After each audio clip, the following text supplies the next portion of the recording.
Muy buenos días, Dios los bendiga a todos. Bueno, pongan mucha atención para culminar esta semana y pues sigamos esperando, no nos queda más que esperar en la promesa del Señor, como terminamos ayer en la oración al final del devocional. Seguimos esperando y sabemos de que esperar en las promesas del Señor no es fácil, pero todo es posible para el que cree. Ayer hablábamos de algo que se mueve también junto con la unción del Señor y es el anticristo. ¿Qué quiere decir eso? El espíritu del anticristo tiene una meta para la iglesia: que acepte a Jesús sin la unción de Dios. Sin la unción, Jesús es solamente una figura religiosa que no va a desafiarnos ni a ofendernos. Pablo explicó esta engañosa posibilidad de esta forma en 2 de Timoteo 3:5, diciendo: aparentarán ser piadosos, pero su conducta desmentirá el poder de la piedad. Con esa gente ni te metas. Pero, ¿cómo puede una persona que ama a Dios ser ofendida por la unción del Espíritu Santo? Bueno, el Espíritu Santo se mueve como el viento, fuera de nuestro control, como Jesús le dijo a Nicodemo en Juan 3:8. Número 2, sus pensamientos son diferentes de nuestros pensamientos. La Biblia dice que nuestra lógica y la suya no solo son diferentes, sino que son opuestas. Seamos sinceros, son dos mundos diferentes, como dice Romanos 8:7 e Isaías 55:8-9. Y número 3, Él se niega a ser limitado por la forma en que nosotros entendemos la Biblia. Cada vez que nosotros seguimos la guía del Espíritu Santo, estamos desafiando al espíritu del anticristo. Y aunque la necedad de algunos que dicen ser guiados por el Espíritu Santo ha hecho que sea un poco más difícil, tenemos el éxito asegurado si en verdad lo deseamos apasionadamente.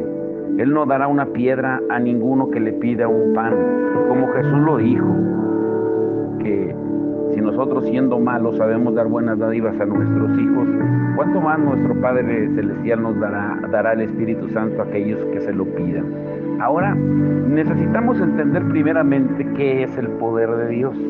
Bueno, ya hemos estudiado ampliamente que en el griego la palabra poder es dunamis, que también significa una fuerza poderosa, una potencia o habilidad inherente al poder, de donde viene la palabra dinamita. Dunamis es la capacidad para realizar milagros, es el poder de Dios, es su habilidad sobrenatural, su poder explosivo, dinámico, que está inherente en Él, es su poder milagroso. Hoy en día, en muchos círculos cristianos, muestran una actitud negativa hacia ese poder, por lo que la mayor parte nunca ha visto un milagro físico o una obra sobrenatural. Y su poder está intrínsecamente ligado al mensaje del Evangelio. O sea, Dios es un Dios de poder. No podemos hablar ni predicar de un Dios de poder sin creer en el poder que Él tiene. Y aquí radica la diferencia entre el cristianismo y otras religiones que no pueden producir una experiencia sobrenatural, simplemente porque no tienen el verdadero poder.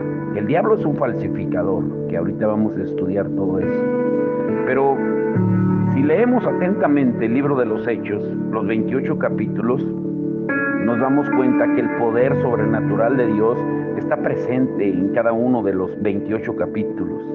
Y por lo mismo, en la actualidad hay un gran número de iglesias que están llenas de mucha gente que vive oprimida porque han sustituido el poder de Dios con otras cosas. La religión es una falta de una experiencia con Dios. Es la falta de experiencia con Dios. O sea, la religión solamente se enfoca en hacer cosas repetidas de algo, pero sin poder. La iglesia que Jesús nos dejó evangelizaba, establecía el reino, usando el poder sobrenatural como herramienta principal e inseparable. Pero con el paso del tiempo y debido a la influencia del espíritu del anticristo, ese poder sobrenatural se ha abandonado, por lo que hoy se recurre a formas humanas ideadas para sustituirlo. Ahora, en el primer libro de Samuel, capítulo 15, verso 22 al 23, cuando Saúl desobedeció y el profeta fue a verlo, le dijo, y Samuel dijo, ¿se complace Jehová tanto en los holocaustos y víctimas como en que se obedezca a las palabras de Jehová? Ciertamente el obedecer es mejor que los sacrificios y el prestar atención que la grosura de los carneros, porque como pecado de adivinación es la rebelión, y como ídolos e idolatría la obstinación. Por cuanto tú desechaste la palabra de Jehová, Él también te ha desechado para que no seas rey. Eso es muy importante de entenderlo. La palabra es clara. Hoy, dentro del cristianismo, la iglesia del Señor ha sustituido el poder de Dios. Donde quiera que tú encuentres carnalidad y legalismo, ahí está operando un espíritu de brujería, de hechicería, que es lo mismo que la rebeldía. Cuando Pablo le escribe a los Gálatas, en Gálatas 3:5, dice, aquel pues que os suministra el Espíritu y hace maravillas entre vosotros, ¿lo hace por las obras de la ley o por el oír con fe? Los Gálatas habían comenzado en el Espíritu, fueron salvos, llenos del Espíritu, vieron milagros, maravillas y señales, pero la brujería los llevó a seguir leyes no bíblicas, normas y carnalidad, por lo que perdieron de vista el poder de Dios. La iglesia de hoy está en una situación similar. Todos los movimientos cristianos, sin importar su denominación, comenzaron con una visitación sobrenatural de Dios. De lo contrario, nunca habrían impactado al mundo. Pero ¿cuántos de ellos aún caminan en el poder sobrenatural con que comenzaron?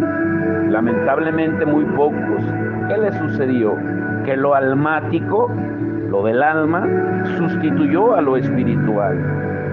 Recordemos que nosotros tenemos un espíritu que tiene un alma y que vive un cuerpo. El alma tiene sus funciones legítimas, pero no puede tomar el lugar del espíritu.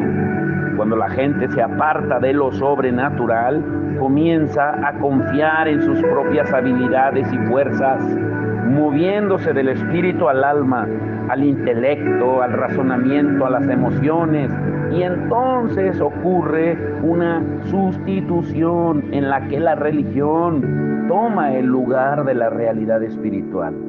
¿Cuáles son los sustitutos más destacados que hoy en día están invadiendo la iglesia?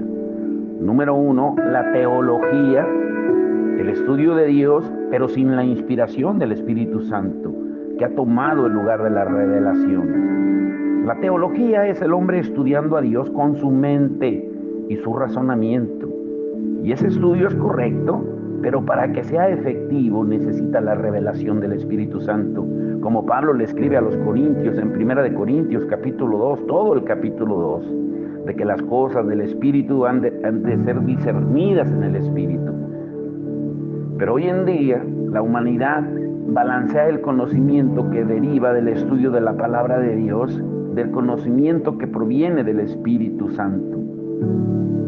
Lo que necesitamos es un equilibrio. La combinación entre espíritu y palabra es lo que va a transformar nuestras vidas. La educación intelectual, número 2, ha reemplazado el carácter. La educación ocupa un lugar importante en la vida de una persona. Es esencial que nuestros hijos estudien, se gradúen, sean excelentes profesionales, pero debemos entender que la educación intelectual no forma el carácter de los jóvenes, solo los prepara para desempeñar un trabajo.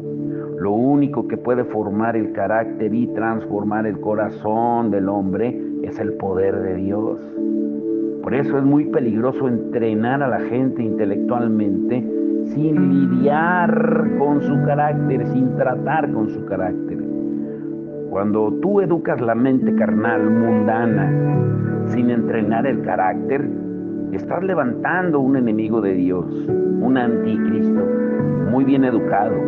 Algunos seminarios teológicos no creen en la revelación sobrenatural del Espíritu Santo, porque su única meta es educar mentes sin formar carácter. Y por eso los estudiantes se transforman al final en enemigos acérrimos del Evangelio del Reino, que creen que a Dios ya se le acabó el poder. Número 3. La psicología y la psiquiatría han sustituido el discernimiento espiritual. La psicología es una parte de la filosofía que estudia el alma y la mente. La psiquiatría es la ciencia que estudia la psiquis del ser humano y las enfermedades conectadas a ella. Dios nos ha dado el discernimiento y la percepción para encontrar la raíz de los problemas. Sin embargo, nosotros pretendemos o queremos solucionar problemas espirituales con estrategias y métodos psicológicos y psiquiátricos. Quienes aplican estas disciplinas tienen tal vez las mejores intenciones de ayudar a la gente, pero no pueden lidiar con las raíces porque son espirituales y solo van a alcanzar a tratar con las ramas, las cuales son superficiales. Número 4, los programas y planes de hombres han sustituido la guía del Espíritu Santo. Un principio bíblico afirma que para que nuestra obra prospere, Dios debe tomar la iniciativa en todo. En Proverbios 16:3, Proverbios 16:9. Pero, sin embargo, hoy por hoy pretendemos o queremos realizar los servicios en la iglesia de acuerdo a nuestro propio programa. Planeamos actividades con 2 y 3 años de anticipación, como hablábamos ayer, y a eso lo llamamos visión, sin tomar en cuenta al Espíritu Santo. Y por eso vemos los grandes desastres que ocurren en la iglesia. Número 5, la elocuencia reemplazó la demostración del poder, el carisma. Los predicadores de hoy no imparten transformación al corazón de las personas porque han dejado fuera el ingrediente del poder de Dios. La gente corre, escucha solamente los mensajes motivacionales, van tras el carisma, la personalidad de los predicadores, y la iglesia se edifica solamente sobre dones de los hombres y no sobre Jesucristo.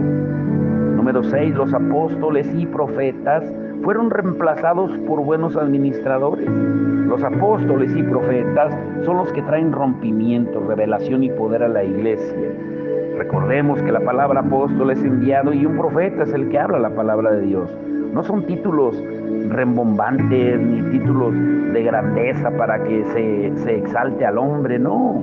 Pero ellos son los que Dios ha investido con unción para que hagan el ministerio que Él mismo instituyó en Efesios 4:11. Pero al sustituir lo que Jesús mismo estableció por buenos administradores, pues se le quita el poder de Dios a la iglesia. Número 7, la razón, la lógica y la mente carnal sustituyeron el vivir por fe. Tratar los asuntos divinos con una mente carnal nos lleva a limitar a Dios y perder lo sobrenatural. Fe es la habilidad para creer por encima de cualquier razón humana, porque supera todo razonamiento. En la Biblia la mayoría de cosas que el Señor hizo pues no tienen sentido, y por eso Él nos dice que sin fe es imposible agradar a Dios. Número 8. El mensaje motivacional sustituyó el mensaje de la cruz. La prédica motivacional es buena porque inspira a la gente, pero cuando se hace sin tener a Cristo como figura fundamental, no tiene poder alguno para cambiar el corazón de la gente. Eliminar o esconder a Jesús en una prédica, o no hablar de la cruz, ni de la condenación, ni del pecado, ni del cielo, ni del infierno, es anular el poder que Él activó con su muerte y su resurrección. Tenemos que estar preparados. Número 9, la rigidez de las leyes, de las normas y las reglas tomaron el lugar del amor. Hoy hay más obediencia a los estatutos de las denominaciones que a la ley de Dios. Hoy en día la iglesia está más pendiente de que la gente cumpla las tradiciones, las normas, las reglas de su concilio o denominación, que de darles verdadero amor. Sin embargo, es el amor el que desata el poder de Dios. Pablo le dijo a los Gálatas en Gálatas 5:6 que la fe obra por el amor. Y número 10, el entretenimiento tomó el lugar del poder. Uy, cuántos conciertos, cuántos eventos con el disfraz de evangelismo, pero que solamente son eso, entretenimiento. Los creyentes van a la iglesia en busca de entretenimiento.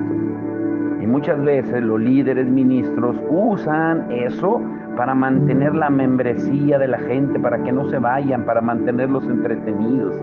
Pero realmente no los están cimentando en el poder de Dios. Por eso es que el pueblo de Dios no alcanza a ver una diferencia real en su existencia. Lo que hablábamos ayer, al principio del devocional. Cuando comenzamos a entretener a la gente, es porque hemos perdido el poder. Número 11, la habilidad humana sustituyó la gracia de Dios. La gracia es la habilidad divina que Dios nos da para hacer y hacer todo lo que Él nos ha mandado y que no podemos lograr en nuestras propias fuerzas. Hay hombres y mujeres de Dios que tienen un ministerio sobrenatural, pero su carácter no da la medida. Y esto provoca que la gente los rechace a ellos y rechace lo sobrenatural. Y por ende el Evangelio. Pero ahí es donde interviene la gracia de Dios. Cuando existen cosas que no podemos lograr por nosotros mismos. Cristo fue el único hombre perfecto que podemos encontrar. Y su vida consistió en manifestar el poder sobrenatural de Dios. Él mantuvo un balance entre el poder y su carácter. Si Él lo hizo, nosotros también podemos hacerlo. Él lo hizo con su gracia. Y Él dio una promesa que tal vez no hemos dimensionado en su totalidad. Cuando Él dijo en Juan 14:12, el que en mí cree, las obras que yo hago, Él las hará también. Y aún mayores hará, porque yo voy al Padre. Y número 12, las tradiciones han sustituido la palabra. En Marcos 7:13, Jesús habló fuerte y les dijo a los fariseos, a los religiosos, ustedes invalidan la palabra de Dios con su tradición. Es común ver en ciertos círculos cristianos que la prédica gira en torno a las tradiciones que fueron transmitidos por los antepasados. Sus líderes no se dan cuenta que con eso anulan el efecto de la palabra. El hecho que sean tradiciones muy antiguas no significa que vengan de Dios. Es más, si no producen vida ni transformación en la gente, no son de Dios, no son para este tiempo, no son imprescindibles y no pueden sustituir a la palabra que cambia vidas. Cuando vemos los sustitutos del poder de Dios, nos damos cuenta de por qué no hay poder en la iglesia y por qué muy rara vez ocurren salvaciones, sanidades, milagros, porque está operando el anticristo. Tenemos que estar balanceados en el poder de Dios. ¿Qué quiere decir eso? Tiene que existir un balance entre el poder y el carácter. Hay mucha gente, muchos pastores, ministros, que Dios los usa, es innegable que Dios los usa, pero su carácter deja mucho que desear. Tenemos que tener todos cuidado en esto, porque a veces podemos hablar mucho de los frutos del Espíritu y es lo que menos tenemos. En muchas congregaciones hay una tendencia negativa hacia cualquier cosa que hable o que colinde con lo sobrenatural. Hay gente que mira solamente las imperfecciones de los líderes y dice, yo no creo en los milagros, ni en la sanidad, ni en el poder de Dios, porque la persona que está predicando, la que está orando por los enfermos, tiene un carácter terrible. Y claro, la palabra es muy clara. que el carácter no es una condición para tener un don. Hay varios ejemplos. Saúl no tenía el carácter, pero sin embargo fue un ungido por Dios. Y si lo es para permanecer y honrar al dador del don y su evangelio, pues Dios respalda su palabra. Recordemos a Judas en el capítulo 10, que Jesús le dio el poder y la autoridad al igual que los demás discípulos. Si le decimos a alguien, tú tienes el poder, pero te falta el carácter, pues también podemos preguntarle a otro, si tienes el carácter, pues ¿dónde está el poder? Porque hay muchos que juzgan solamente el poder y critican y juzgan a aquellos que manifiestan el poder de Dios, pero si ellos no creen en el poder, su carácter, ¿dónde está? Jesús, con el carácter más santo, manifestaba los milagros por donde quiera que iba. Pero en la Escritura también podemos encontrar hombres sin carácter, que tenían habilidades sobrenaturales y fueron usados por Dios. Otro ejemplo sería Sansón, cuyo final es muy conocido y sin embargo, escuchen esto, está incluido entre los héroes de la fe. Nuestro carácter debe ser formado para estar a la altura del nivel de poder que recibimos. Solo así tendremos el equilibrio y el éxito. Por eso tenemos que tener discernimiento para que el Espíritu nos equipe, nos adiestre en el poder sobrenatural de Dios y además nos ayude a formar y mantener nuestro carácter y que florezcan los frutos del Espíritu Santo, como Pablo le dice a los Gálatas en Gálatas 5:22 en adelante. Si le damos al carácter mayor importancia que al poder, vamos a convertir los dones del Espíritu Santo en una recompensa. En otras palabras, los dones entonces ya no van a ser un regalo de Dios, sino un pago por nuestro buen carácter. Como hombre comprometido a mostrar el carácter y el poder de Dios, no podemos decir que uno es menos importante que el otro, pero es un error pensar que podemos ser más efectivos si dedicamos y consagramos tiempo a moldear el carácter primero y hacemos a un lado la manifestación del poder. O sea, para que me entiendan, ¿cuántas veces has escuchado? Es que yo no estoy preparado para predicar. Es que yo soy bien pecador, bien pecadora. Es que yo soy esto, es que... Y la autoconmiseración es una falsa humildad disfrazada. Es orgullo en su raíz. Número 2, el poder y la autoridad tienen que tener un equilibrio también. Poder es el vocablo griego, como dijimos, dunamis, que significa poderío, explosivo, mientras que el vocablo griego exousia significa autoridad delegada. Jesucristo dijo en Lucas 10:19, he aquí os doy potestad, exousia, autoridad. Cuando una persona tiene poder, pero le falta autoridad, se puede encontrar en graves problemas porque hay un desequilibrio. La duración de su poder siempre será directamente proporcional al nivel de autoridad en el que él o ella camine. Si tú no vives bajo la autoridad, tal vez Dios te use a hacer milagros, maravillas y señales, pero tu falta de sumisión comenzará a manifestarse porque el poder expone la carne. Es un arma de doble filo. Por eso a Judas le sucedió lo que le sucedió. Y muchas veces la gente confunde que porque Dios los usa, que Dios está de acuerdo en cómo están obrando, caminando. Pero recordemos que el Señor usa hasta los burros. Usó una burra para hablarle a un profeta. Tenemos que entender que la autoridad es la habilidad de ejercitar el poder y eso nos va a llevar a actuar bajo la autoridad de Dios. Número 3, la palabra y el Espíritu.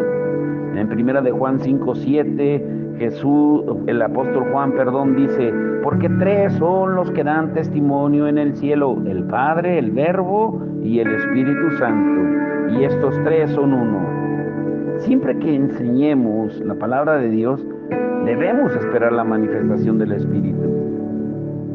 Tenemos que enseñar que hay un solo Dios, pero manifestado en 3 personas. El Espíritu Santo debe tener también su lugar dentro del servicio para demostrar el poder de la palabra que se predica.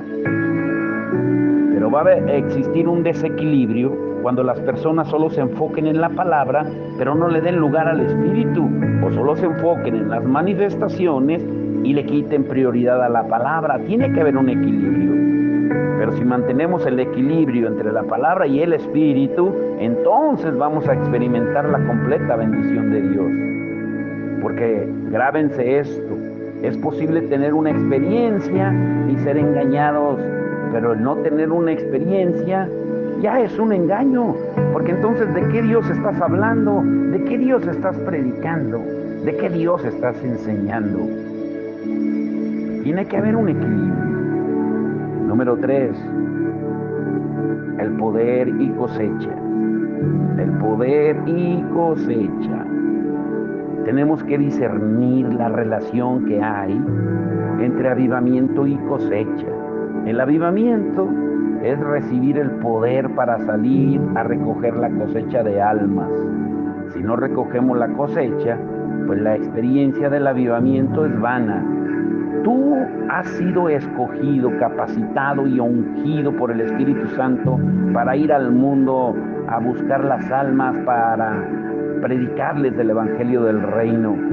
Como Jesús le dijo a los discípulos en Mateo 9, 37 al 38, el gran problema siguen siendo los obreros. Pero hoy en día mucha gente se queda en la experiencia del aposento alto. Como dicen Hechos 2, del 1 al 4, que estaban juntos orando por 10 días unánimes, y de repente vino un estruendo como de un viento recio. Todos fueron llenos del Espíritu Santo. Y Pedro dio una predicación y comenzó la cosecha sobrenatural. O sea, necesitamos entender que si no tenemos la unción, el poder del Espíritu Santo, y no salimos a recoger la cosecha, mientras miles de familias continúan yendo al infierno, por mucho tiempo que estemos en la iglesia llenándonos de poder, pero permanecemos sentados solamente sin hacer nada, pues Dios nos lo va a demandar. Pero Dios no nos ungió para sentarnos y calentar bancas, sino para ir y recoger la cosecha. Si no entendemos para qué es el avivamiento, pues entonces va a ser en vano. Número 4, también tiene que haber un equilibrio entre las palabras y las obras. Lucas 24, 19 dice, de Jesús Nazareno, cuando Jesús se le apareció a aquellos caminantes de Emaús y les comenzó a preguntar de qué iban hablando después de que Él murió, y ellos no sabían que ya había resucitado, y dice, ¿de qué están hablando? Y ellos le dicen en Lucas 24, 19, de Jesús Nazareno, que fue varón profeta, poderoso en obra y en palabra delante de Dios y de todo el pueblo. Obra y palabra, primero hacer y después enseñar, como dice también en Hechos 1:1, en Romanos 15:8, Jesús hacía y luego enseñaba. Para ir concluyendo, el poder completo del reino solo se puede manifestar cuando las palabras y las obras van juntas. Jesús se movió en palabras y en hechos. En Hechos 1:1 dice, en el primer tratado, Teófilo, te escribí acerca de todas las cosas que Jesús comenzó a hacer y a enseñar. La palabra de Dios siempre muestra a Jesús haciendo y enseñando. Sin fe, el reino no tiene el impacto completo. En Juan 14:11 Jesús dijo, creedme que yo soy en el Padre y el Padre en mí. De otra manera, creedme por las mismas obras. La teología, el estudio de Dios, sin las obras sobrenaturales del poder del Espíritu Santo, es una ciencia muerta. Las multitudes seguían a Jesús no solamente para añadirse a la iglesia, sino para escuchar la palabra del reino, ver las maravillas que Él obraba. Y luego de mostrarles el poder, Jesús las llevaba al reino. Este concepto aparece una y otra vez en los evangelios. Pero hay dos cosas que debemos evitar en nuestra relación con el Espíritu Santo si deseamos obtener o tener un balance en nuestro carácter. Y es no contristar al Espíritu Santo y apagarlo. Efesios 4:30 dice, y no entristezcáis al Espíritu Santo de Dios, con el cual fuisteis sellados para el día de la redención. ¿Qué es contristar? Es la palabra griega lupeo, que significa afligir, angustiar, causar molestia, entristecer. ¿Cómo se contrista al Espíritu Santo? Por medio de malas actitudes, con pensamientos, malas conversaciones y acciones malas, con iras, contiendas, amarguras, gritería y maledicencia. También contristamos al Espíritu Santo cuando deliberadamente hacemos cosas que sabemos que son pecado. Cuando vivimos con ira, rabia, intriga y pecado, no dejamos que el Espíritu Santo fluya en nosotros y lo contristamos. No sé ustedes, pero híjole, yo después de cuando digo algo que no debía de haber dicho, me siento deshacer por dentro. Número 2, no apagar el Espíritu Santo. Primera de Tesalonicenses 5:19 dice, no apaguen al Espíritu. ¿Qué significa apagar al Espíritu? Apagar en el griego es la palabra sdenume, que significa extinguir o sofocar, como cuando se apaga una llama de fuego. Apagar también da la idea de obstruir el fluir de algo, es ahogar, matar o taponar una fuente. Jesús dijo en Juan 7:38, el que cree en mí, como dice la Escritura, de su interior correrán ríos de agua viva. Jesús no habla aquí de una gota ni de un chorrito, sino de ríos. Apagar al Espíritu Santo es cortar su fluir, secar el manantial. Cuando experimentamos ira, amargura, calumnia y otros pecados, bloqueamos el fluir del Espíritu Santo en nuestra vida. Es semejante a tomar una manguera y doblarla para evitar que siga corriendo el agua. Cuando hacemos eso, estamos apagando su poder. Pero Jesús nos modeló cómo vivir con el Espíritu Santo sin contristarlo ni apagarlo. Existen muchos pastores que aman a Dios, aman a la gente, pero sus iglesias no tienen el poder de Dios. La razón es que aunque ellos no han contristado al Espíritu Santo, porque viven una vida recta, sí tienen apagado al Espíritu Santo porque no le dan libertad para que Él se mueva. Contristar al Espíritu Santo tiene que ver con el carácter. Apagar al Espíritu Santo tiene que ver con el poder. Lo diré de nuevo. Contristar al Espíritu Santo tiene que ver con el carácter. Apagar al Espíritu Santo tiene que ver con el poder. Un ministerio que fluye bajo la guianza del poder del Espíritu Santo, pero falla en recoger la cosecha de almas, no está operando en la voluntad de Dios. Se convierte solo en un espectáculo en la iglesia. Por eso tengamos mucho cuidado cuando se nos invita a algún evento y nos dicen, vengan por sus milagros, vengan por lo que ustedes necesitan. Bueno, tienes 30 años en el Señor y todavía vas a buscar a ver qué recibes de beneficio del Señor. No te has conformado con 30 años de gracia que te ha sostenido. Es tiempo de que ya nos pongamos a trabajar. Imaginen a un pensionado que por 30 años haya recibido pensión y que nunca haya trabajado después. Lo mismo sucede en lo espiritual. Nos hemos acostumbrado a las pensiones del cielo, pero ya no trabajamos para el reino, porque estamos acumulando bendiciones. La conclusión es que el poder sin balance va a destruir a quien lo opera y a los que están a su alrededor, pero si se usa con sabiduría y equilibrio, va a impactar a miles de vidas para bien y Cristo será glorificado. pero sobre todo vamos a recoger la gran cosecha de almas. Uy, Señor, danos entendimiento, Padre Santo.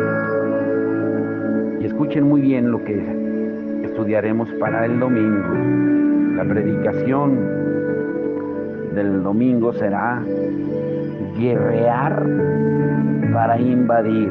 Suena así como, medio agresivo el título, guerrear para invadir. ¿Por qué guerrear para invadir? Porque el verdadero cristiano es un combatiente, es un soldado de la realeza y es uno que le encanta entrar en la lucha con toda su alma y tomar cautiva la situación para nuestro Rey Jesucristo. Y hay varias preguntas que los quiero dejar. Número 1, ¿por qué Satanás deja que se filtren sus secretos de engaño en la iglesia? ¿Se han puesto a pensar? ¿Por qué lo permite? ¿Por qué deja que se filtren y se llenen de ese espíritu de anticristo?